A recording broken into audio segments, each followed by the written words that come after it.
మీ ఉపచేతనే మీ జీవిత గంధం.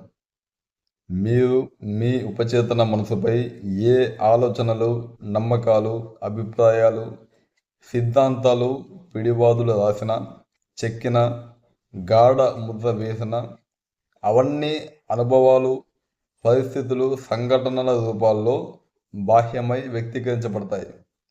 మీరు లోపల రాసుకున్నదంతా మీరు బయట కూడా అనుభవిస్తారు.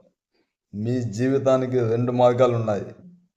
బాహ్యమైనది ఒకటైతే వ్యక్తిగతమైనది రెండోది. ఒకటి కనిపిస్తుంది, మరొకటి కనిపించదు. ఒకటి ఆలోచన అయితే రెండోది వ్యక్తీకరణ. మీ ఆలోచనలను మీ మెదడు స్వీకరిస్తుంది. అదే మీ చైతన్యవంతమైన తార్కిక మనసు యొక్క అంగం. ఒకసారి మీ చేతనాత్మక వస్తుగత మనసు ఆ ఆలోచనను పూర్తిగా స్వీకరించాక సోలార్ ప్లెక్సస్ అంటే మనసు యొక్క జ్ఞానంకు పంపబడుతుంది. అక్కడ అది కండగా రూపొంది మీ అనుభవంలోకి వ్యక్తీకరించబడుతుంది. ఇంతకుముందు చెప్పినట్లు మీ ఉపచేతన మీతో వాదించలేదు. దానిపైన మీరు రాసిన దాని ప్రకారమే అది నడుచుకుంటుంది.